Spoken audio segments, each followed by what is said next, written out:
pleasant evening and a warm welcome to the National News live on Channel I. I'm Delanjali Ananda. Good evening, I'm Charity Vinipurarachi, and now let's move on to the headlines for tonight's news. Former Speaker says he has no intention in causing another crisis by reconvening the Parliament. PCR best for the private sector. Applications for the postal voting expected to be handed over to the district secretariats on April 27th. UNICEF selects Prime Minister to represent Sri Lanka for the program to address on the issues affecting the mental well-being of the children. Local tourist agencies released from VAT taxation. For those and other stories in detail on your top story. Former Speaker Karu Jayasuriya says that he has no intention in causing another crisis by reconvening the Parliament. He made these remarks at a Constitutional Council meeting held this morning. These remarks were cited in an announcement carrying the signature of the former Speaker issued by the Parliamentary Communication Department. Former Speaker Karu Jayasuriya emphasized on the importance in working together to resolve the national crisis situation in the face of COVID-19 epidemic without any party discrimination or seeking for any political advantage. The members of the Constitutional Council reviewed the progresses made by all independent commissions during the meeting. The attention was given to 2 letters directed to Constitutional Council by the Independent Election Commission. Also, further discussion was held over the measures taken to repatriate the students in overseas for educational purposes. A decision was reached to direct the attention of the Independent Police Commission over several police transfers raised by several members of the Council. Prime Minister Mahinda Rajapaksa, former opposition leader Sajith Premadasa, and representing the Constitutional Council, former parliamentarians R. Sampanthan, Mahinda Samarasinghe, Bima Ratnayaka and Talatatu Korala were present at the meeting. In addition, representatives of several civil organizations, Javed Yusuf and Naganathan Selvakumar, General Secretary of the Parliamentary Constitutional Council, the General Secretary of the Parliament and the Deputy General Secretary also participated in the meeting. Prime Minister Mahinda Rajapaksa extensively briefed on the COVID-19 pandemic prevailing situation in the country, steps taken by the government to prevent the epidemic and steps taken to return the daily life of the people to normalcy to the Constitutional Council. The Prime Minister also informed the Constitutional Council that the government has already taken steps to resolve the problems faced by the migrant workers in Middle Eastern countries considering the prevailing COVID-19 epidemic situation. A decision was reached to fill the vacancies in the Office of Compensation at the next meeting. And meanwhile, the Election Commission says that the Postmaster General has taken steps to direct the applications for the postal voting which have been received by the department to the district secretariats by April 27th. The relevant certifying officer should act to hand over the applications for postal voting received by them on or before the stipulated deadline March 17th to the relevant officers or district secretariats, district where the state institutions located, or district election officers or election commission in Rajagiriya before 4 p.m. on April 28th. The communique issued by Chairman of the Election Commission Mahinda Deshapriya has indicated that the issue announcement should not be considered as a new methodology to call for applications for postal voting or a new date set up to accept applications or as an order issued by the Commission. Lawyers point out that the statement made over the reconvening of the previous Parliament is only a political statement and has no legal reasoning behind the statement. They have said that adequate laws and regulations exist to govern the country until a new Parliament is convened. There's an argument to the effect whether there's a necessity to summon the Parliament, the old Parliament, the dissolved Parliament at this stage. But first of all, we have to see the manner in which His Excellency had dissolved the Parliament. His Excellency the President dissolved the Parliament in terms of Article 70 of the Constitution, read with Article 33(2)(c) and Section 10 of the Parliamentary Elections Act. So under this law, under these provisions, His Excellency the President has ample and proper authority to dissolve the Parliament. So in the dissolution notice, His Excellency had acted under Article 75 and satisfied all three requirements with regard to the particular dates, that's date of calling nominations and date of summoning the new parliament. All these dates are stated in the first resolution, proclamation on dissolution of the parliament. So there's no legal impediment, there's no legal inaccuracy or invalidity with regard to the proclamation on dissolution of the parliament. Then when there's a valid lawful on dissolution of parliament, can anyone argue that it would become invalid because of the improper or purported improper notice on extension of the date of poll issued by the election commission?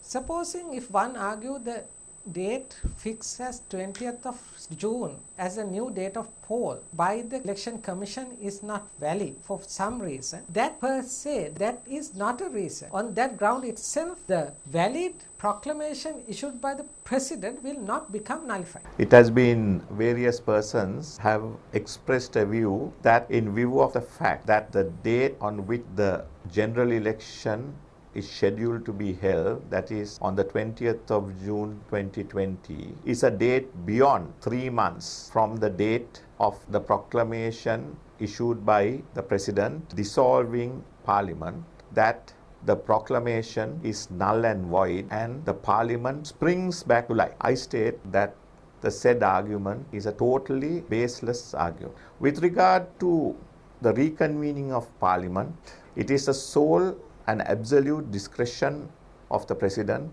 in terms of Article 70, sub-article 7.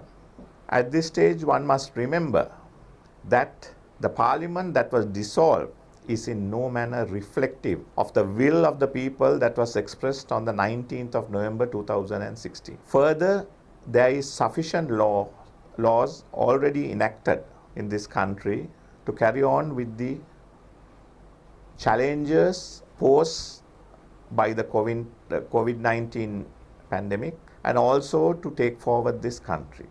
So there is, in my humble opinion, no new laws that need to be enacted.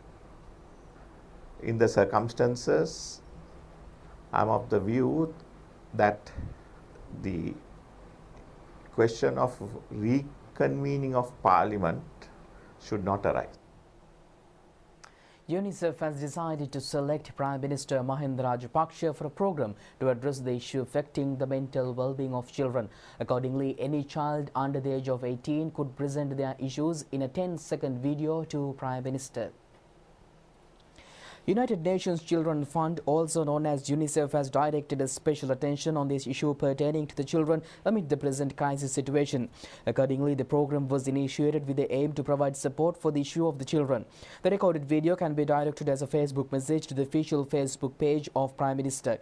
More information on this regard can be obtained from an advertisement posted in the official Facebook page of the Prime Minister. The Prime Minister's office had said that obtaining of issues of children through social media has already been commenced. The Prime Minister's office has further requested the children to direct their issues to the Prime Minister before 12 midnight today.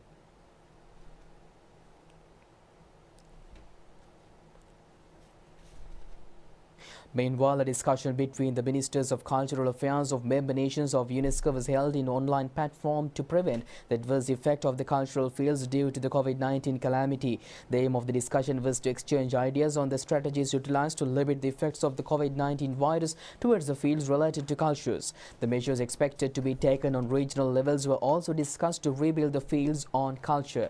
Participating in the discussion, Prime Minister Mahinda Rajapaksa said that COVID-19 has adversely affected on the tourism sector in the country. He has also said that country's tourism sector was collapsed following the Easter Sunday bombings. Prime Minister Mahinda Rajapaksa said that the tourism-related activities in the country will be recommenced within a strict healthcare and security mechanism after international tourism-related activities resumed. The Prime Minister has said the places with cultural values in the country will be reopened after a complete review carried out by a group of scientists representing various fields. The Prime Minister has said that the collective efforts of all nations and various cultural heritages would allow the world to overcome the existing challenge posed against them.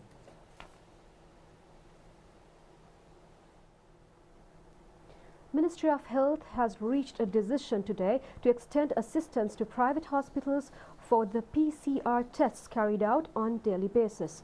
The decision was reached during a special meeting held at the National Action Centre to prevent the spread of COVID-19 in Rajagiriya under the patronage of Minister Pavitra Vanniyarachchi. Representatives of leading private hospitals in the country also attended the meeting. The opinion of the health authorities was to increase the PCR tests carried out on a daily basis in the country. The health sector obtains biosamples from over 800 COVID-19 patients in hospitals, quarantined persons and persons directed to medical examinations on daily basis. The representatives of the hospitals have said that they are equipped and capable in providing results of 100 PCR tests each day.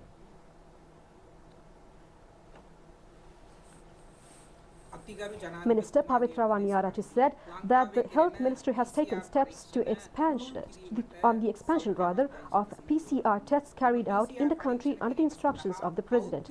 She said that after reaching the decision to obtain the assistance of the private hospitals for PCR tests, Asri Hospital, Nawaloka Hospitals, Durtons Hospital and Lanka Hospital have agreed to extend their support for this task. She said that the PCR tests were carried out initially at the Medical Research Institute and then expanded to 13 other medical institutions. ලංකාවේ මේ වන විට ස්ථාන 13ක PCR පරීක්ෂණ සිදු කරමින් තිබෙනවා. එනිසා මෙම PCR පරීක්ෂණ අත්‍යවශ්‍ය කාණ්ඩ සඳහා ඊටාම විද්‍යාත්මක ක්‍රමවේදයකට රෝගීන් අඳුනා ගැනීම සඳහා මෙම කටයුතු අපි තවදුරටත් පුළුල් කරමින් කටයුතු කරන බව සඳහන් කරන්නට අවශ්‍යයි. Another 101 Sri Lankans returned to the country from Amritsar, India today. They were repatriated in accordance to the program in place to repatriate Sri Lankans stranded in India, Pakistan and Nepal. They returned to country through Sri Lankan Airlines flight UL1146. 117 Sri Lankans stranded in Coimbatore, India will be repatriated in 2 flights tomorrow. 93 Sri Lankans are also said to be returned to the country from Kathmandu, Nepal. Sri Lanka Army said that the returnees were directed to the Punani quarantine center.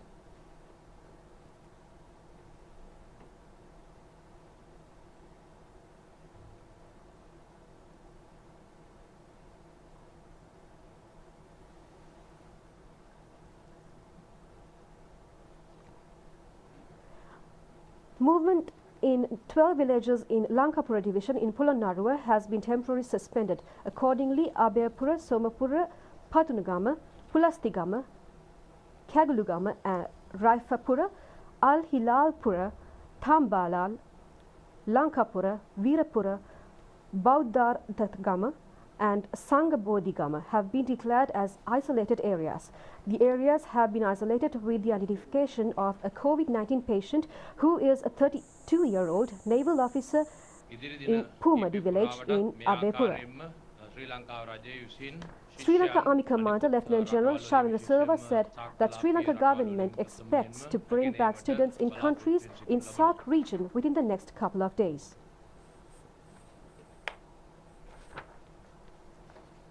The total number of COVID-19 patients in the country has escalated to 335 with 5 new confirmed cases detected today. 4 out of the 5 patients whom are detected from Sir Bandaranaike area in Colombo had been directed to self-quarantine. 105 patients have left the hospitals after being recovered from the disease. At present, so far 7 deaths have occurred from the disease. Another 223 COVID-19 patients are currently being treated in hospitals. Thus far, 178 persons are under medical observation for the disease.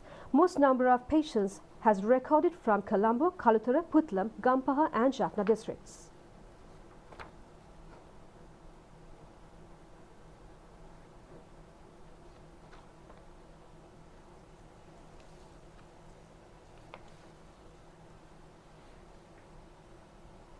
And meanwhile, World Health Organization Director General Dr. Tedros Ghebreyesus says that coronavirus pandemic will remain across the world for a concerned period of time.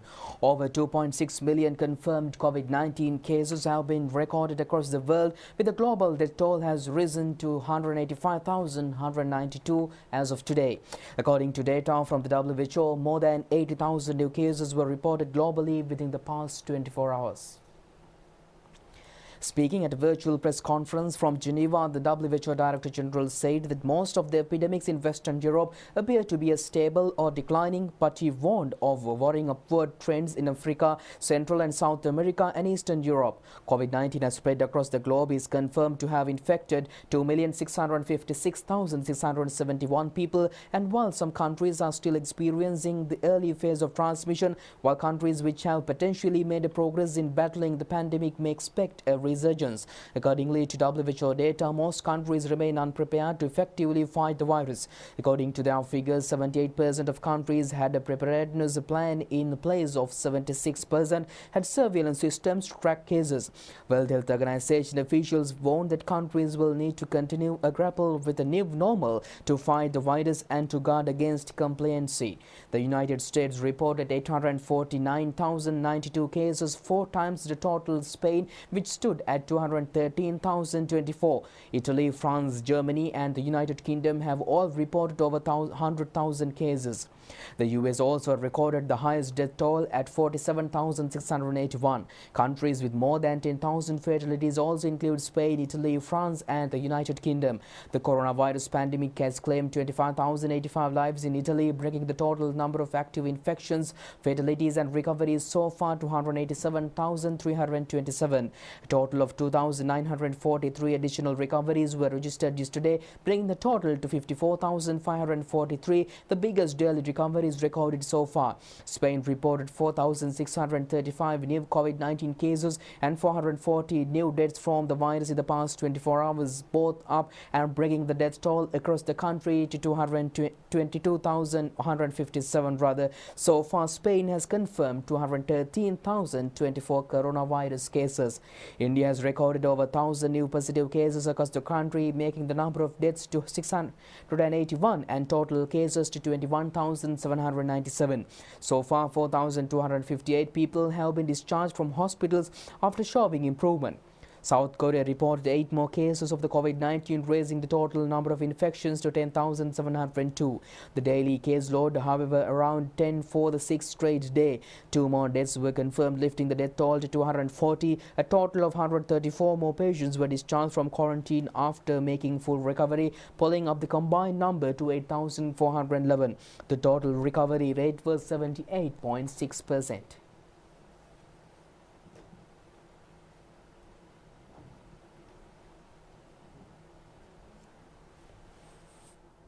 Calls for an international inquiry into the coronavirus outbreak's origins are growing, with the United States and Australia leading the charge. In a move expected to agitate China, Australian Prime Minister Scott Morrison said all members of the World Health Organization should cooperate with such probe. Australian Prime Minister Scott Morrison has sought support for an international investigation into the origins of the coronavirus pandemic in phone calls with US President Donald Trump and the German and French leaders. Australian leader Scott Morrison said on Thursday that all member nations of the WHO should support an independent review into the coronavirus pandemic's origins and spread. It's a move that could put further strain on ties with China. We will need an independent inquiry that looks at what has occurred here so we can learn the lessons. Now, there will be debates about the timing of that. We are in the middle of dealing with the pandemic right now, and I understand some of the hesitations that have been expressed about the timing of that particular inquiry. Australia has become one of Beijing's most forceful critics over the handling of the spread of the coronavirus. Beijing has called these efforts US-led propaganda against China. But Morrison defended calls for the inquiry as earnest in nature. Our purpose here is just pretty simple. We'd like the world to be safer when it comes to viruses. That seems like a pretty honest ambition that I'm sure most people in the world would agree with. So it'd be great if we could achieve that, and that's the spirit in which we're pursuing this. And I would certainly hope that any other nation, be it China or anyone else, would share that objective. Australia's call for global action comes as it has seen success in slowing the coronavirus, with around 6,600 cases of infection and less than 80 deaths. And meanwhile, Pope Francis Europe urged to remain united to overcome the effects of the coronavirus pandemic, speaking on the eve of a new summit to discuss the divisive economic stimulus package. He said that he was praying for the European fraternal united ahead of the bloc's response meeting to the health crisis. Pope Francis on Wednesday urged Europe to remain united on the eve of an EU summit to discuss a huge but divisive economic stimulus package. In these times in which we need so much unity among us, among nations, let us pray today for Europe, so that Europe manages to have this unity, this fraternal unity of which the founding fathers of the European Union dreamed. The current crisis has put new strains on the 27-member bloc, again exposing splits between the richer north and the poorer south. One official said it may take European countries until the summer or even longer to agree on how exactly to finance an economic recovery, setting expectations low for Thursday's meet, at which the bloc's national leaders are expected to agree to use their 2021 to 2027 joint budget to help kickstart growth. They should also rubber stamp €500 billion of immediate rescue measures that should take effect from June. As Britain endures its fifth week of a national lockdown with businesses shuttered and citizens ordered to stay at home, Parliament returned on Wednesday from an extended Easter break in an unfamiliar form. Order! Order. Yesterday, the House agreed to a motion to allow members to participate virtually in proceedings of the House for the first time in 700 years of history of the House of Commons. So I'd like to welcome everyone, both members joining us remotely from their constituencies up and down the UK and members here in the Chamber, to the first hybrid sitting of the House of Commons. So we now go over to the Secretary of State. Mr Speaker, welcome to Wales, good morning, and thank you, before I answer that question, for all of the work that you have done and the staff of the House have done in making these proceedings possible. I now call Kevin Brennan, the member for Cardiff West, with his supplementary question. Kevin Brennan. We know that when ministers from Wales and the other devolved nations of the UK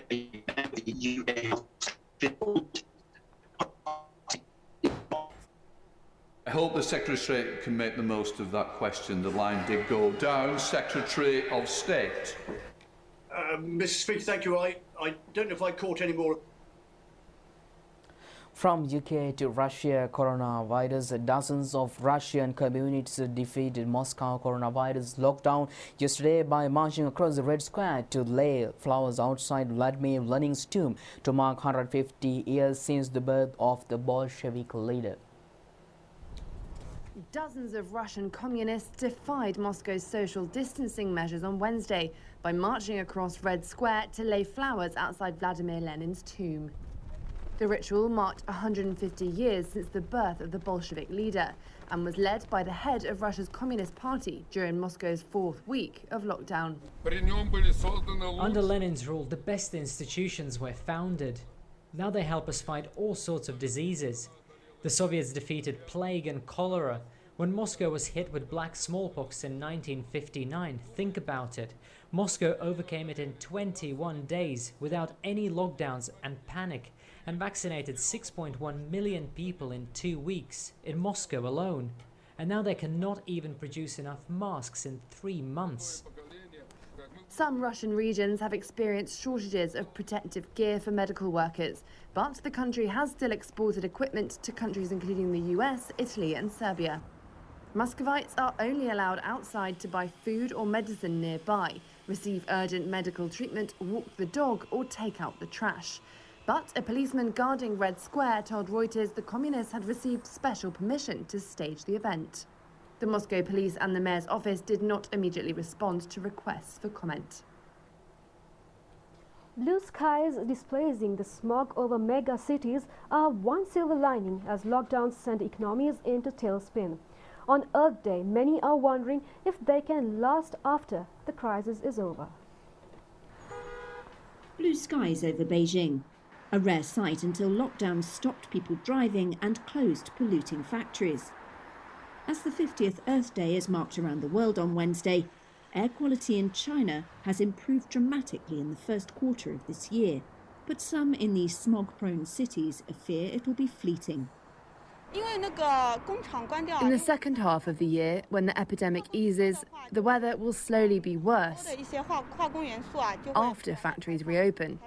It's for sure. Try your best to enjoy the blue sky now. We will see in the second half of the year.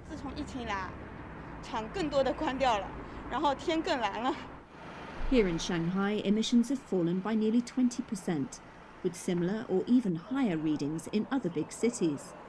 But environmentalists warn the Chinese government could see that as leeway to turn a blind eye to pollution as it cranks the economy back up again.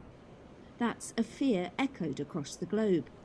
Skies have cleared over Buenos Aires too. One study says polluting gases have dropped by more than 60%. And this was Milan a few months ago, when thick smog forced the Italian city to impose car-free days, compared to now, when you can even see the mountains in the distance. Economically, the shutdown has been devastating, and nowhere more so than in such big industrial cities. But as Earth Day shines a light on the climate crisis, many want action to make this silver lining last once it's all over.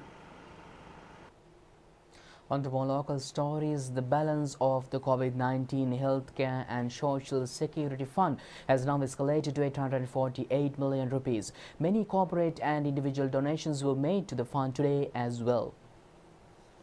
Chief Incumbent of Rajaponarama Temple, Gatabe Peradhaniya Venerable Kepperiyagoda Sirivimalathera handed over a donation of worth 1 million rupees to the President. Lanka Mineral Sand Company donated 10 million rupees to the fund. Meanwhile, JHMT Abesingha and Sri Lanka Marketing Institute had contributed 1 million each for the fund. Also, Petroleum Corporation has extended 5.4 million rupees to the fund.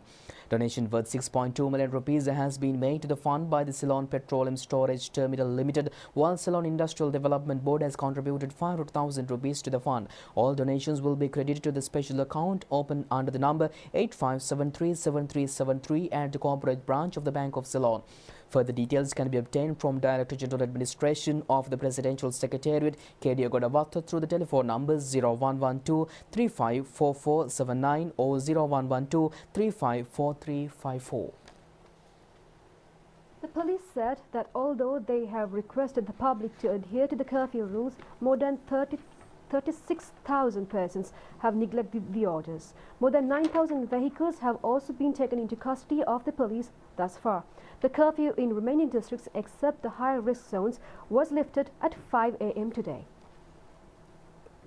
The curfew remaining districts except the high-risk zones will be lifted at 5 a.m. and reimposed at 8 p.m. on daily basis.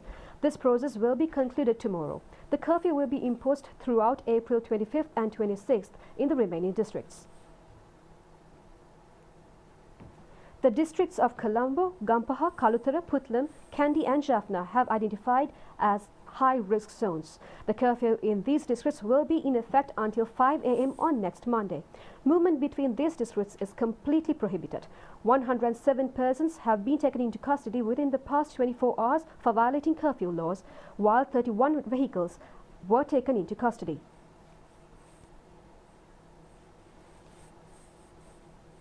Most of the persons in curfew-lifted areas carried out their activities in accordance to the instructions given by the government, though some acted in an irresponsible manner. The police have said that strict legal action will be taken against the violators of the curfew laws. You go anyway, you put the mask very safely, you know.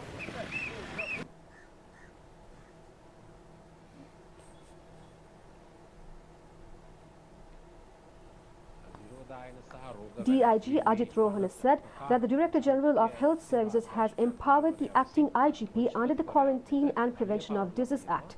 He said that curfew violators will be taken into custody under the Act for not adhering to health advices. He requested the public to maintain social distancing during curfew lifted periods. And domestic tourism agencies have been released from VAT, and this tax relaxation is currently in effect. Cabinet spokesman Minister Dr. Bandula Gunawardena made these remarks at a media briefing held this morning. Minister Dr. Bandula Gunawardena said that cabinet approval was granted for the proposal made by Prime Minister Mahinda Rajapaksa to sign the agreement to obtain short-term facilities worth $400 billion from Indian Reserve Bank to fulfill the short-term international liquidity requirement. He said that the government aims to improve the export sector and return the economy to normalcy. He said that measures have been taken to open export factory within healthy instructions. He said that discussions were held to relax all hindrance against the measures to rebuild the export sector in the country jointly with Investment Board and Export Board after carrying out discussions with the government agents in each province. දිසාපතිවරයා මුණ ගැසිලා සාකච්ඡා කරලා ඊට අතිරේකව අපනයන සංවර්ධන මණ්ඩලයේ ශ්‍රී ලංකා ආයෝජන මණ්ඩලය සමග ඒකාබද්ධ වෙලා නැවත රට ගොඩනැගීම අපනයන ගොඩනැගීම සඳහා වෙන ක්‍රියාමාර්ගයට මැදිහත් වෙන්න තිබෙන බාධා ඉවත් කරන්නට කටයුතු කරන බව කැබිනට් මණ්ඩලයේ සාකච්ඡා වුණා. 6,600 imported yet unreleased vehicles have been sorted in Hambantota port. Less than 500 imported yet unreleased vehicles have been sorted in Colombo port. Steps have been taken to release the vehicles for the importers accordingly. So far, 533 vehicles have been released from the Hambantota port. Minister Dr. Bandula Gunawardena said it was informed that a procedure has been prepared under the leadership of DIG Pusala to resolve any issues regarding on this matter. එනිසා අපි හදියත් ඉල්ලා සිටින්නේ සියලුම වාහන ඉතාම කඩිනමින් වරාය වලින් ඉවත් කරන් යන්න. The attention of the Cabinet of Ministers was directed on the shortage of fertilizer in the country. The shortage has occurred due to the failure to make the relevant payments for the imported fertilizer during the previous year. The government as a solution has commenced to make the necessary payments accordingly. Consequently, the required quantities of fertilizer have been imported to Colombo and fertilizer shortage will be ended with the island-wide distribution in the next couple of days. Co-Cabinet spokesman Minister Ramesh Patrana said that relief terms have been commenced to provide reliefs for the affected parties. Minister Ramesh Patrana said that some of the department through the Presidential Task Force has extended the allowance for 2.54 million people in the registered and pending lists of some of the beneficiaries. He said that financial aid has been extended to 1.5 million to various people who have lost their livelihood in the private sector. He added that the beneficiaries to receive the allowance expected to exceed 2 million mark. He also said measures have been made to provide financial assistance for 6 billion of senior citizens and suffering from various ailments. He said that those who have lost their livelihood in the private sector can apply for the allowance, and the allowance will be provided after the approval of the relevant rural committees. Colombo Grand Mosque has informed that the first crescent of the new moon that will herald the start of the Ramadan was not sighted today. Muslim community in the country expected to commence fasting for Ramadan on April 25th according to the Colombo Grand Mosque. Ramadan is the month of fasting, one of the 5 pillars of Islam, and is ordained for Muslims in the Quran and lasts 29 to 30 days from one sighting of the crescent moon to the next.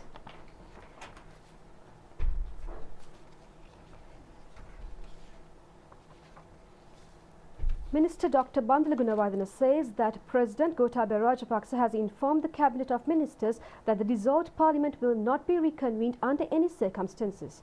The minister made these remarks at the media briefing held at the Government Information Department today.